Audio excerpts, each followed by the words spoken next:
So we just got back from Disney and our first experience with Tron Lightcycle Run. So we can't help but talk about this cult sci-fi classic that changed filmmaking twice. We'll discuss the sacrifices fathers make, the impact of digital realms on parental connections, and the weight of inheriting powerful legacies. This is Tatooine Sons. Hey guys, this is Ashley Cox from Fangirling Over Jesus. At FOJ, we believe in hope and light in the darkness and that you are not alone. We seek to unite and celebrate the intersection of the gospel and our favorite fandoms, and we get to do this through our social media, our podcast devotional, and our cosplay and fashion. And you can find links to all of that through our website, www.fangirlingoverjesus.com, through our social media at Fangirlingoverjesus, wherever you get your podcasts, and on Etsy. See you online. It's true. All of it. What is the name of the porg on the Millennium Falcon? Force is strong in my family. What do you think his name is? It's a big moment. I am a Jedi, like my father before me. Maybe Turbis? Do or do not. There is no try. Turbis?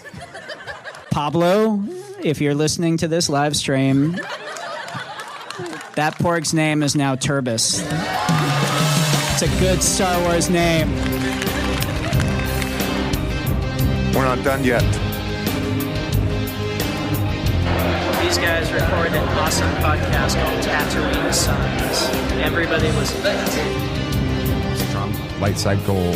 What is it? Tron Lightcycle Run. Tron Lightcycle Run. Nathan explained the significance of the ... run or whatever. It's just a backslash run. It's basically just running a program from usually a website or something like that in coding. So it was just a little coding inside joke. Which makes sense because the whole thing is built off of a computer program. Yeah. Right? So what do you guys think about Tron Lightcycle Run? I'll start with you. Well, we'll start with you, Sam, since it was basically your whole birthday was built around that ride. Yeah, that's true. I really liked it. It was a ton of fun. A ton. It was definitely the best ride in Disneyland at this point. That's not Disneyland. That's called Magic Kingdom. Magic Kingdom. I don't know where that one came from. I don't either. I think I was thinking Tomorrowland and mixed that up with Disney. There you go. Anyway, definitely best ride at Magic Kingdom, and I know that's going to be like blasphemy for a lot of people because there's a lot of great rides like Haunted Mansion and Big Thunder and Peter Pan. Pirates Space, of the Caribbean, all that. So, but I like that ride a lot, just at least for the thrill factor. It's definitely the most thrill factor at that park. BB Nate, the criticism that we heard going into our first experiences with Tron Lightcycle Run was that it was too short. What are your thoughts on that? It was short, but I wouldn't say too short. Just people wanted longer, which I guess is a good thing. It means that they want more. I think it was fine. I enjoyed the amount of time it went, and it was fun. Nothing really special about it or being too short or anything, I don't think. So we got in opening queues, basically. Mm-hmm. First or on 3 days that we were down there, and then we lightning laned and purchased a 9:25 p.m. run. So we actually waited till after the fireworks were over and then jumped in during our hour window of that. Start with you, BB Nate. Night run or day run, which is better? Night for sure. It just feels more like Tron because there's never really a day cycle in the grid, so it just fit better with the vibe of the grid. Yeah, and you can appreciate the theming better, because there's that whole superstructure that's all lit up and patterned with the music and stuff. That's really cool that you just can't see when it's high noon in Florida. You're just not going to see anything like that. It's too bright. So it is really cool to be able to appreciate it at night. It's definitely a lot of fun. We were driving, Mom and I were driving with a shuttle driver from the resort on Saturday, and he was explaining that, going back to it being a little shorter than people like, that originally it was supposed to take the space as well for, was it Autopia? Autopia, yeah. The speedway there, the little kiddie race car thing that's been there since the opening of the park. They were going to remove that, and that the original version of this ride was going to be extended to cover all of that area as well, and it was going to be a longer ride, but lots of traditionalists had some issue with them removing Autopia, and so they pivoted and changed it and made it a shorter ride. So be careful what you ask for; you just might get it. So we haven't talked much about Tron on this. You guys don't really remember much about the original Tron. You've seen it like once, right? I saw it once, remembered it was pretty boring, and therefore haven't watched it since. What about you, Nate? Do you remember anything about it? No. Oh my gosh. I was like maybe 6 or 7 when I watched it, and that's the only time I've watched it. So I do remember not having ever seen the movie, but having Tron toys. Like your primary, the red character in that, and his Lightcycle. I wouldn't even remember his name. I can remember the actor because he's been in a lot of different things. Who was it? I can't remember his name. I just remember what he looks like. But yeah, I remember playing with Tron toys and then not seeing Tron till it came out on like Blu-ray or something and watching it with you guys. I think that was the first time I ever watched Tron. And then you guys were big fans of you guys like Tron Legacy and big fans of what was the TV series? Tron Uprising. What was it about Tron Uprising you guys liked so much? Well, the art style is awesome, at least now. Animation Back style. then was controversial because why was that? Lower frame rates, it's a lot of Spider-Verse feel, but that was back in the early 2010s. See, it all comes back to the Spider-Verse for us this week. And so everybody was like, this looks weird, it doesn't work, but visually it was stunning. But it was way ahead of its time, which just like Tron fits Tron super well. And now that kind of animation is starting to become very commonplace. popular. Yeah. Like the Teenage Mutant Ninja Turtles movie that's doing it later this summer. Similar. And Resistance had a very similar type of art style in some ways. And so just the animation style is great. The story is actually really good, dealing with... ended on a cliffhanger. It did, and they never finished it. But deals with Tron more than anything, himself, and him kind of trying to recover and heal after the original Tron movie. And then eventually how I guess he becomes... Well, we were going to find out how he becomes Rinsler in Tron Legacy, but we never got to that point. And it's a vigilante story because there's a program that takes up the mantle of Tron after everybody thinks that he's dead, and so becomes this legend, and Tron helps kind of mentor him through all of that, and it's just really an awesome show. And the main character is voiced by Elijah Wood. Oh, that's great. Yeah. So we keep hoping in vain that they'll do I would even take like a movie, like a quick hour and a half movie to wrap up the loose ends, just so there's some. What about a comic book that tied it all? No, I want it because animated. It was the animation style that really made that show unique. That's the whole thing about Tron Legacy too, is it has such that really unique style that's instantly recognizable. So you can't really replicate that as well in a comic. So are they or are they not making a Tron 3? They are supposedly making a Tron 3. They have Jared Leto cast as the lead. They have, well, who knows what's going on with this writer's strike now? It might be put on hold or everything. Who knows? But the original building for the Flynn's arcade, the one that was used in Tron Legacy, had the Flynn's sign put back up recently for production. So it seems like we're getting another one, and we have a title for it already too, Tron Ares. Interesting. But that's all we really know about it right now. We don't know too much else. We're hoping for some more trying stuff to connect. What Ares could have to do with Tron. With that, it's the god of war is what that is. And I'm mythology. sure that it's going to be in the Zodiac. It's symbolized by a ram. Is it? Yeah, which RAM is tied into computer technology. Yeah, I have a feeling that if they do a third one and it's titled this, it's going to be like an ending battle for the grid, like the grid is collapsing or something, or I don't know, but that would be, I feel like it's going to be an end war. If anything, I think the success of this ride, and the merch, which I got a lot of merch.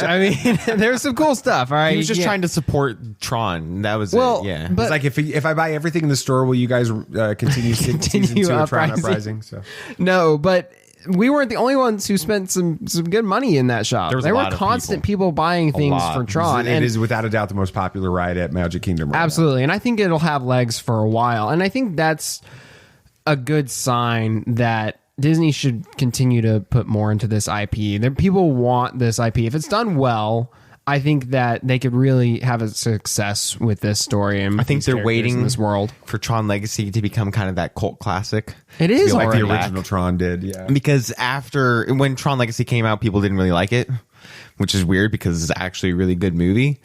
And now people are starting to enjoy it more and more now that they've given time to kind of forget all of the hate around it, which happens with most movies that are hated at the beginning, like Last Jedi and all that stuff. And eventually everybody will be like, I've loved Tron Legacy since the beginning. They have to make more. Disney, please make more. So I think they're waiting for that. Well, let's talk about some of the themes specifically in Tron Legacy, as we are, we're more, and most of our listeners, most of you out there are probably much more familiar with other sci-fi and space fantasy movies. Tron Legacy, while many of you have probably watched it, maybe even watched it multiple times, maybe even are big fans of it, these other films are much more significantly discussed, and we've never talked about some of these on this podcast either. So let's have some fun with this. We'll start with you, Sam. Let's talk about the idea of fatherhood in Tron Legacy and some comparisons with another movie, I think it's your all-time favorite. It is my favorite. Yep. Interstellar. In Tron Legacy, we witness a very complex father-son relationship between Kevin Flynn and his son Sam. Interestingly enough, with that, that's why I like the movie so much. Maybe I remember you came back from a business trip not long after the movie came out, and you brought Nate and I. I guess you went to probably somewhere that was near Disney and they had it in the airport, but you got us little identity disc Frisbees. Yeah. And I was so confused. I thought you got it personalized because on the box it said Sam. And I was like, no way, you got this. Like, how'd you do that? And you kept trying to explain it to me and I just couldn't gather it. So you're like, yeah, sure. I got it personalized. Just for you, Sam. Not for Nathan though, which shows you kind of how narcissistic you really were. Anyway, well, there's a lot of, the father-son dynamic is huge in Tron Legacy. That's also heavily, the father-child dynamic is big in Christopher Nolan's Interstellar, where Cooper leaves his daughter Murph behind as he embarks on this space mission to basically find a new place for everybody to save humanity. It's not that big of a deal. Sam, how do these two films explore the sacrifices fathers make for the greater good? That's I don't have. They're both very different. I think. Well, there's a lot of. I haven't actually. See, I got to process it because, I would never compare these two movies, ever. So it's a completely. It's a weird. Wild. But the theme is definitely there. No, it is. I think both fathers start off with a semi-selfish mindset. Cooper. There is a side of him that's like, oh, I can get back to my roots of being a pilot. I can save humanity. He was an astronaut. They need me. I'm the one who has to do this, right? Yeah. And this is kind of selfish mindset. Same with Flynn. He's like, I'm creating something here. I'm creating a world. Like, imagine all I can do here. And it was a purely selfish reason that eventually transformed into something greater. He realized in Interstellar that this needs to happen. Humanity really does need me, and I'm going to have to make some sacrifices for that. In his mind, he wasn't ever going to see his daughter again. Kevin Flynn, it is Kevin, right? I just watched this movie. I should know. He started off just creating this world and building it, and then realizing that he screwed up and he has to stay behind in order to save everything, both this world and the outside world, as we find out later in the movie. So they both have similar paths.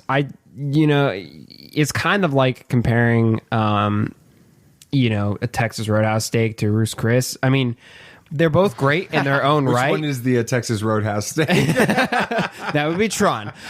They're both great in their own right, but one is just obviously done a lot better than the other. Well, what about the relationship, though, and the feeling of abandonment that both Sam and Cooper have in these films because their father has left?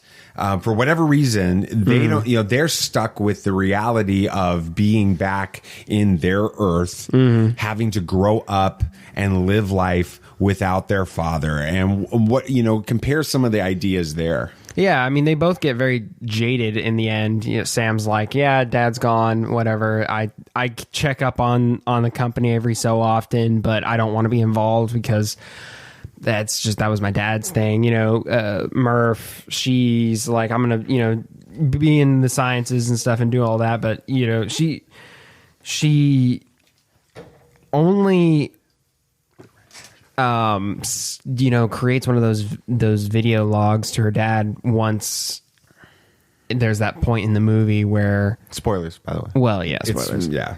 Where she's the same age as when he left, and at that point, I think it was kind of like the point of no return for her. For her to start like processing. Right. She's like, you know, there's nothing to hold on to anymore. I'm done.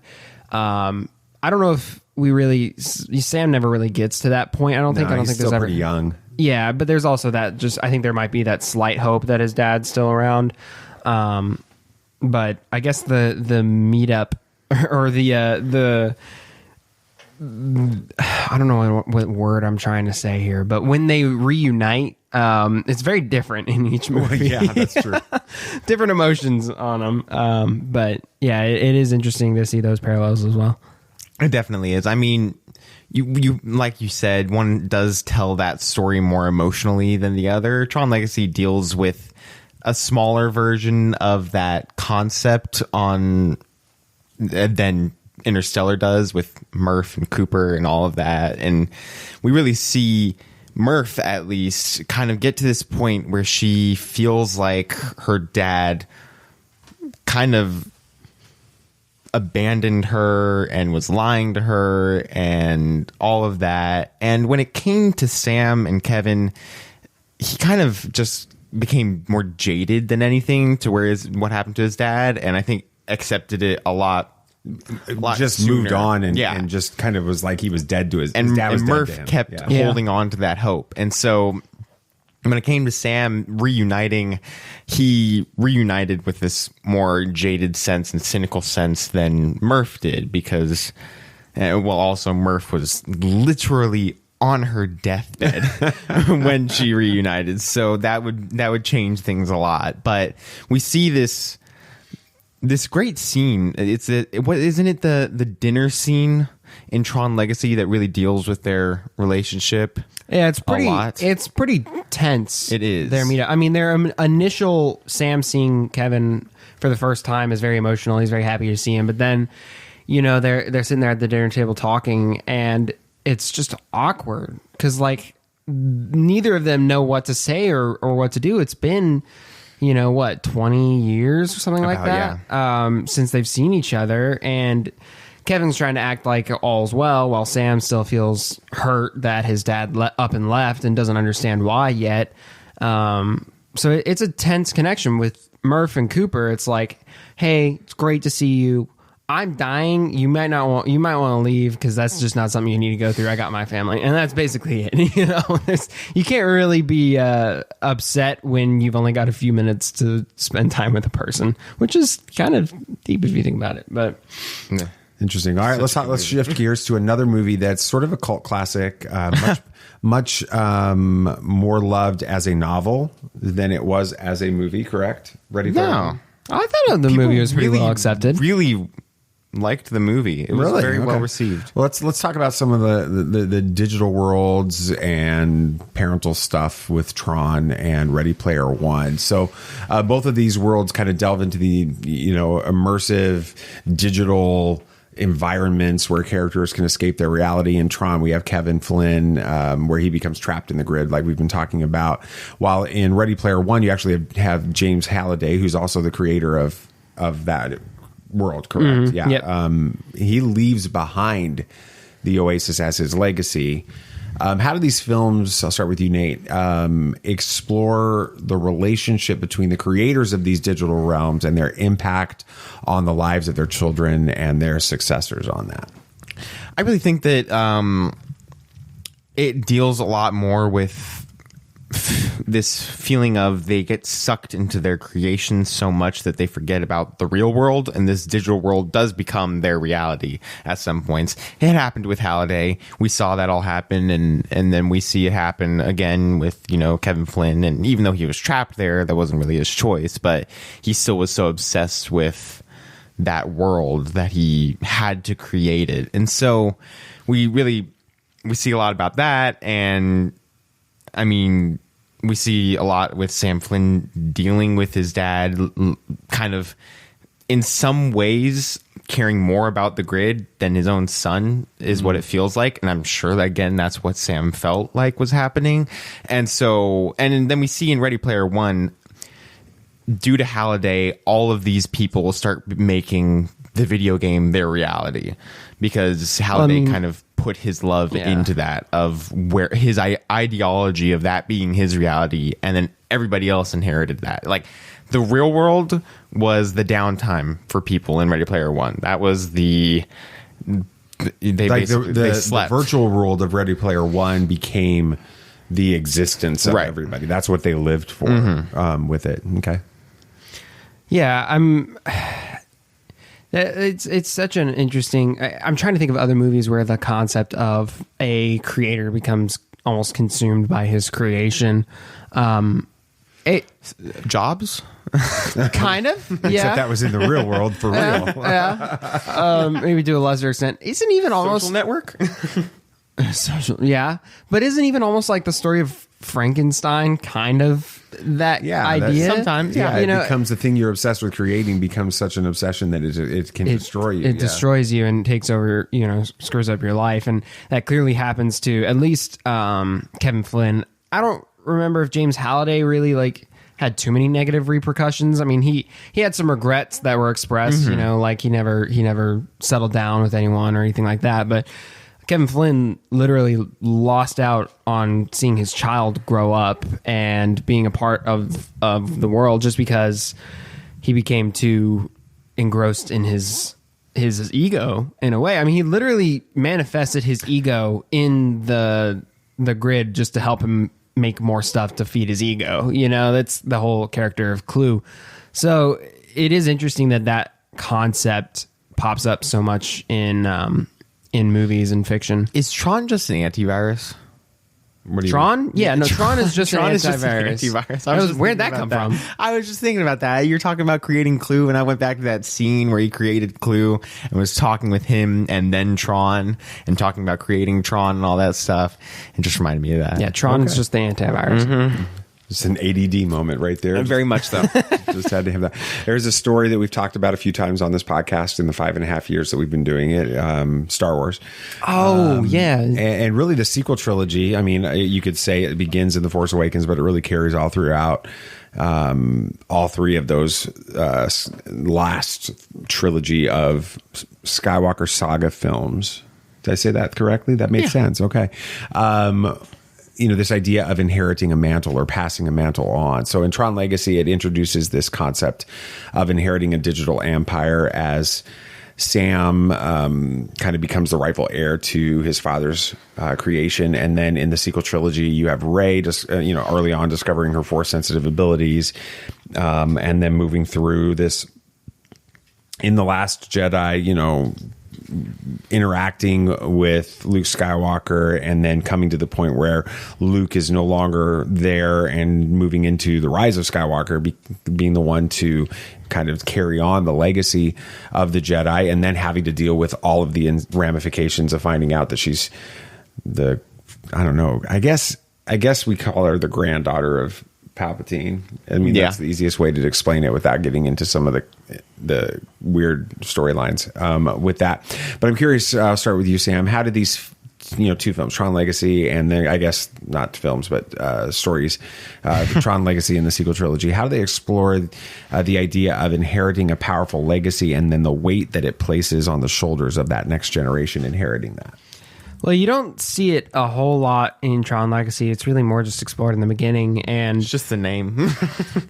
Well, Sam really just kind of ignores it largely. He kind of checks in on the company every so often, sometimes messes with it because they make a stupid decision. On Scarecrow.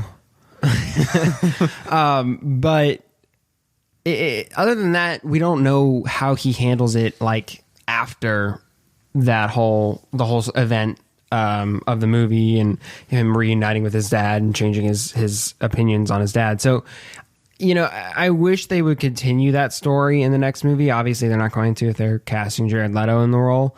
But what we do see is it's largely just kind of ignored in Tron Legacy. Well, in the sequels, Rey doesn't really like find out about her true lineage until the last movie. Really just the last half of the last movie. Not necessarily her true lineage, but this idea of carrying on the legacy of the Jedi is something that she picks up early on with that. Yeah, she's in The Last Jedi. She's hesitant at first, just like any person would be, I think, just like Sam.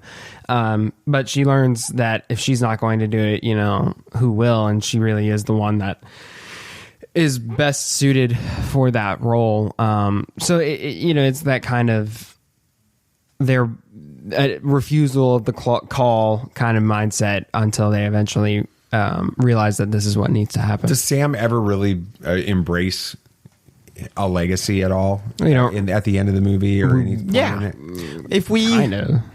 If we accept the description of Disney's summary, I guess, of the Lightcycle run ride, yes, he does take up that mantle, which it could be canon. I don't see a reason why it couldn't. The only thing that's confusing is how Rinsler is kind of listed as one of your opponents in the ride, but I'm sure they could explain that away. But maybe they're going to tie that in somehow. Maybe, but in the articles of them announcing Tron Lightcycle Run, they said that the story is that Sam Flynn, now back from the grid, is now deciding to open up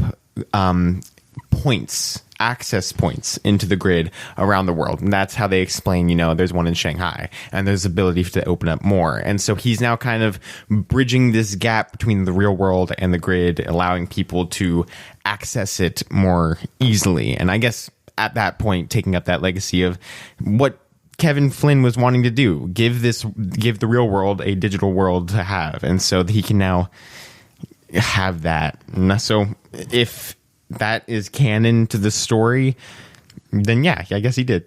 If we don't know that. Again, wish they would continue that story. Yeah, so make your argument. I'll start with you, Nate, then you can make it Sam. Make your argument first for if Bob Iger listened to this ending of this episode and you had 30 seconds to convince him to continue Tron Uprising, what would you say to Bob Iger? Why? Not just please, but why? Yeah, please. But I feel like there is a good amount of demand for it. If you look at anything Tron related, say go to YouTube, look up a Tron Legacy trailer or a video talking about it, or even a Tron Uprising trailer, the comments will say, please give us a season 2 of Tron Uprising. I've seen random posts about Disney shows and people commenting, please, we need a Tron Uprising season 2. There's demand for it. It was a great show. And now is the time to kind of push forward that style of animation. It's popular now. Do it and expand on it. Do what Tron has always done.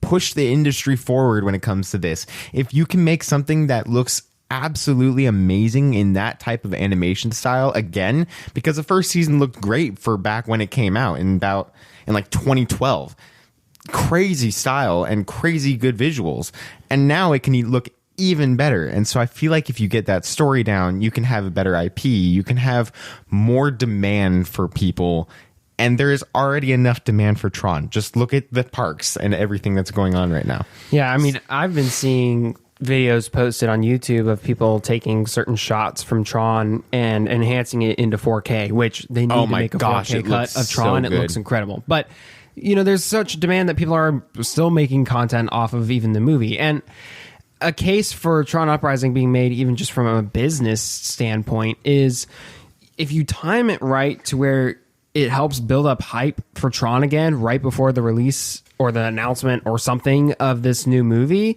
it'll help just kickstart all of that conversation for Tron, because it gets it back into the public mindset to an extent, allowing Tron to be more naturally brought into the conversation. So also we want it, and it was good. All right, so I'm going to come back to you, Sam, and then I'll finish with you, BB Nate.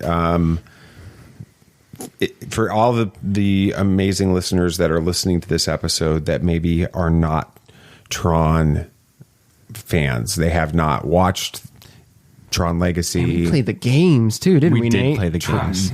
Tron Legacy, Tron. They have not watched Tron. What's the name of their series again? Uprising. I knew it was a U word.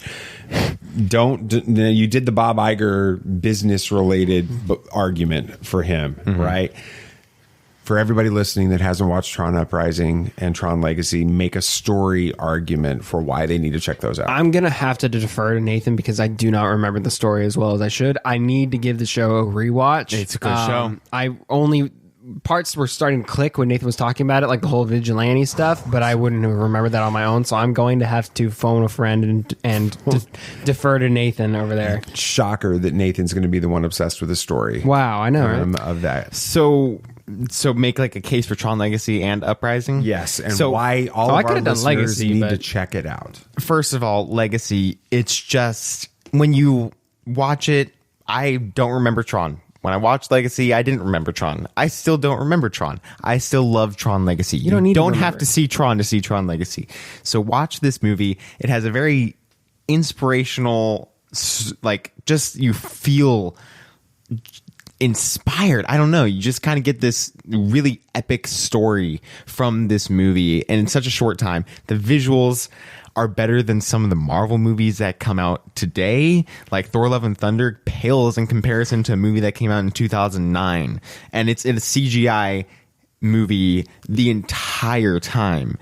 It's crazy good, and the acting is really well done. Jeff Bridges does an amazing job as Kevin Flynn in some of his scenes, especially the final scene with him in Clue. It's crazy. De-aging. He's just beside himself. I know. De-aging is a little off, but it's 2009. It's great for 2009. And so real try. It's just I can't say too much about the story without spoiling something, because there's a lot that could be spoiled. So if you haven't seen it, go watch it. Now, Tron. It also has one of my favorite movie scores ever. It's so good. I love it's such that a good score. I listen to that score a lot. It's a really good score. That's a Daft Punk score, right? With Hans Zimmer consulted. Direction from consultant cool. from Hans Zimmer. And then Tron Uprising is a show that takes place in between the first Tron and Tron Legacy. Deals a lot with the programs that are in Tron. It follows a program, his day-to-day life. He's a mechanic for Lightcycles and the cars and all this stuff. He basically is hired by people to help fix and reprogram their bikes. It's really cool. But then he starts to take up this mantle of Tron, because he found the original Tron bike. He found that, and there's legends and theories if Tron is still alive or not. And so he takes up this mantle of Tron, or at least tries to be Tron.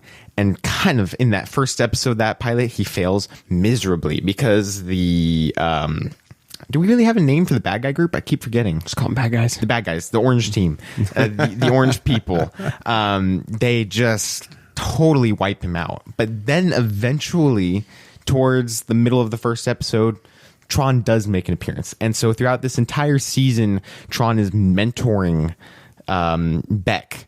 I can't believe I remember that name. Yeah. Is mentoring Beck of how to be this legend, how to be Tron. So and real Tron appears, it starts to mentor. Yes. That's almost like Star Wars. And Beck is starting to cause havoc for the orange people, to the point where Clue starts to make appearances and is starting to fight back. Yeah. And there are some crazy episodes. There was one that dealt with a rogue program in a tunnel that was corrupted. It's a crazy episode that makes really no sense and has so many philosophical moments, but it's genuinely a really great episode. And the animation style, I cannot talk enough about how ahead of its time it was. It's amazing, and it has some very beautiful shots. It's very stylized, but that works nowadays. That's and what the voice want. acting is great, and the writing is great, and they need another season. It's frustrating. And if you want to play Tron Evolution, that was a fun game too. The story's fine, but it's fun if you want it. I am your father. I couldn't help but reflect on the lessons the Tron films teach about sacrifice and legacy. Just like Kevin Flynn, who made the difficult choice that I can't even begin to imagine having to make, to stay behind in the grid to protect his creation and ensure a better future for others. Sometimes parents have to make choices in the moment that are incredibly tough. Life presents us with situations where we must put the needs of others before our own, even if it means being absent for a while, or in Kevin's case, basically his entire son's childhood. If these selfless acts like this, they shape the legacy that we leave behind, showing our loved ones the depth of our commitment and the importance of making choices that serve a greater purpose. Sacrifices made with love and intention can have a lasting impact, creating a legacy that goes beyond the immediate moment. Thank you for listening to Tatooine Sons, a pop culture podcast. We are part of the Christian Nerd HQ, a collection of amazing people talking about all of the things that you love so much, all the nerd content that you can imagine, interviewing people, sharing devotional insights. It's a pretty special group of people, and we have shows coming out Monday through Friday. On Mondays, it's the Christian Nerds Unite podcast with Ricky Pope. And then, of course, you've got our podcast that comes out on Tuesday, Tatooine Sons, a pop culture podcast. Wednesday is When Fangirling Over Jesus with Ashley Cox releases.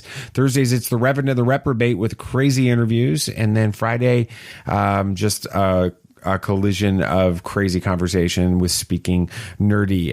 They are available on wherever you get your podcasts. You can find those. The links are actually in the show notes below to each podcast so that you can just go directly into those and start listening. Also, give us some ratings and reviews. Help other people find out not just about the Christian Nerd HQ, but each individual podcast and getting the word about that out there. You can follow the Christian Nerd HQ at Christian Nerd HQ on all the social platforms, and then follow us while you're there as well. Tatooine Sons, SONS. And then again, share this show with the other Christian nerds in your life and the other nerds in your life. If they love this kind of conversation, we hope that they will engage with us and listen to it. I think that's going to do it for this week. But of course, may the force be with you always. This party's over. I